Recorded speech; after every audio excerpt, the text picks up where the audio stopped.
A partir de agora, Momento da Palavra. Momento da Palavra.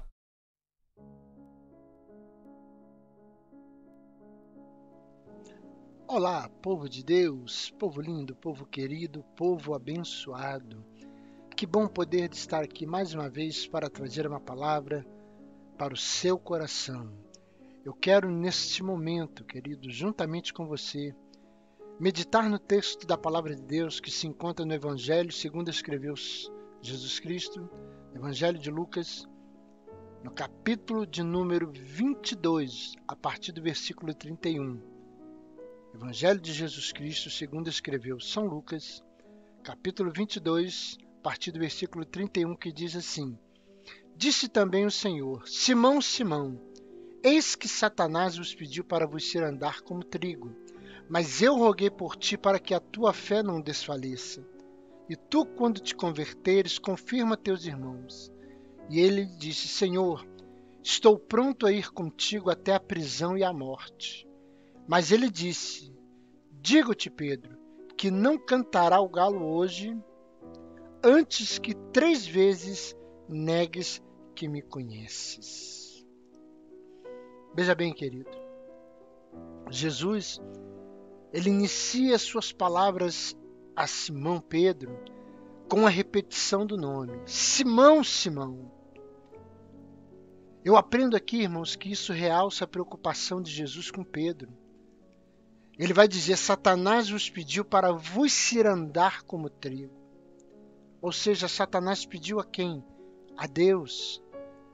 Irmão, ainda que o maligno possa cirandar com os servos do Senhor, ele não faz sem a permissão de Deus. Eu aprendo que o Deus eterno tem o diabo sob controle. O poder de Satanás é limitado, tanto em relação ao tempo quanto ao seu alcance. Então, queridos, eu aprendo que a derrota de Satanás, ela já está decretada. O seu final descrito está lá no livro de Apocalipse, capítulo 20, versículo 10. Quando nós pegamos a Bíblia na experiência de Jó, o diabo pleiteou autorização, ele pediu autorização para inicialmente tocar nos bens de Jó, depois na saúde. Então, irmãos, eu aprendo que o diabo ele agiu dentro do limite estabelecido por Deus. E nós vemos aqui que o verbo usado por Jesus, cirandar, significa peneirar. Descreve, irmão, o processo de provas pelo qual o genuíno é separado do falso, o bom do mal. Jesus alertou a Pedro de que problemas viriam e que Satanás estaria atacando os apóstolos. Observe, irmão, que antes de qualquer reação de Pedro, Jesus acrescentou: olha, mas eu roguei por ti para que a tua fé não desfaleça. Nós vemos aqui o cumprimento daquilo que está escrito lá no livro de 1 João, capítulo 2, versículo 1, que Jesus é o nosso advogado. Jesus orou por Pedro para que este se recobrasse após as turbulências que viriam. Porque, meu irmão, o Senhor sabia que Pedro iria negar ele 3 vezes, que Pedro cometeria isso e que isso seria superado. Tanto que Jesus vai dizer para Pedro: tu, quando te converteres, fortalece teus irmãos. Irmão, desculpa.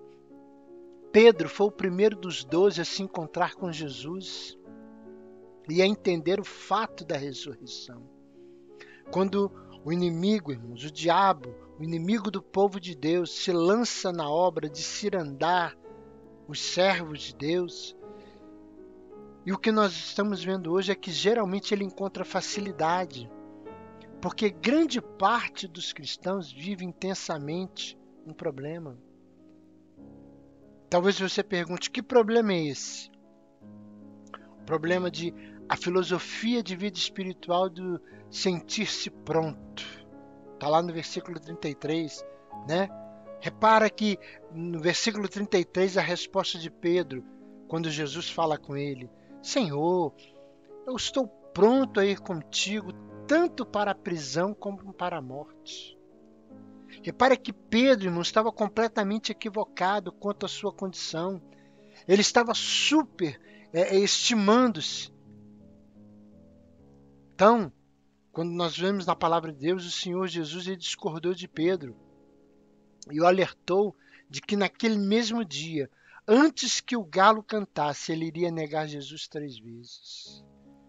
Irmão, tome cuidado, porque muitas das vezes você vai oferecer facilidades ao inimigo. Todas as vezes que você sentisse suficiente, superior, infalível, grande, indestrutível, perfeito, lembre-se, meu irmão, lembre-se de quantas vezes a palavra de Deus ela nos alerta para o perigo da soberba. Provérbio 16:18, a soberba sempre precede a ruína. Pedro, ele se dizia pronto, ele nem fazia ideia do quanto teria que ainda percorrer, do quanto faltava Deus fazer em sua vida. Tamanho, irmão, era a segurança de Pedro, que a palavra de Deus no livro de Mateus, capítulo 26, versículo 33 ao 35, ele declarou: ainda que todos se escandalize de ti, eu nunca me escandalizarei. Então, conforme Mateus, irmão, após Jesus revelar as 3 negativas que ocorreriam dentro de algumas horas, Pedro rebateu: não, Senhor, de modo algum eu te negarei. Irmão, repare que no Evangelho de Marcos, a palavra de Deus vai dizer que ele repetia com veemência. Ou seja, Pedro teimava com Jesus de que sua lealdade resistiria a qualquer prova. Sabe? Na filosofia de vida espiritual baseada na visão míope do reino de Deus, o problema de Pedro basicamente era não comungar da visão de Jesus. Eu aprendo que quando Jesus descrevia o reino, Pedro imaginava outra coisa. Ele imaginava poder e grandeza terrenos. Ele estava disposto a morrer por esse poder. Mas Jesus sabia que logo Pedro descobriria a verdade. Por isso Jesus disse: olha, quando te converteres, fortalece a teus irmãos. A miopia espiritual de Pedro fica realçada no episódio aí das 2 espadas, quando você lê lá em Lucas capítulo 22, versículo 35 ao 38, quando você vai ver que Pedro ele era detentor de pelo menos uma das 2 espadas apresentadas ao Senhor. Apesar da reprimenda de Jesus, Pedro utilizou. Quando você pega João 18:10, a Bíblia vai dizer: então Simão Pedro, que tinha uma espada, puxou dela e feriu o servo do sumo sacerdote, cortando-lhe a orelha direita. O nome do servo era Malco. Queridos, eu quero terminar aqui dizendo: quantas pessoas hoje oferecem facilidades ao inimigo porque ignoram a natureza do reino de Deus e os verdadeiros propósitos da igreja. Não é raro, irmão, que pessoas confundam a igreja com algo parecido como uma empresa, um shopping, um circo, um negócio, um ringue. Sabe, irmãos, o que nós estamos vendo hoje são pessoas cedendo às artimanhas de Satanás, por se acharem autossuficientes. Como diz aí um vulgo popular aí no meio evangélico, os falsos cristãos, os santarrãos. O apóstolo Paulo vai nos alertar: aquele, pois, que pensa estar em pé, cuide-se para que não caia. Então, que esta palavra ela se achegue ao teu coração como um despertar para a tua vida. A Bíblia vai dizer que o diabo, o vosso adversário, ele anda ao derredor, rugindo, bramando como leão, procurando a quem possa tragar. Então, querido, que essa palavra ela te alcance.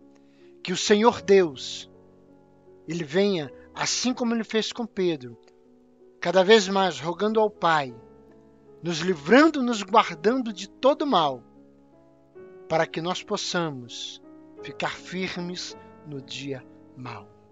Que Deus te abençoe, que Deus te guarde, que Deus te ilumine e que a cada dia você possa viver a vitória do Senhor na tua vida, em nome de Jesus. Que Deus te abençoe, querido.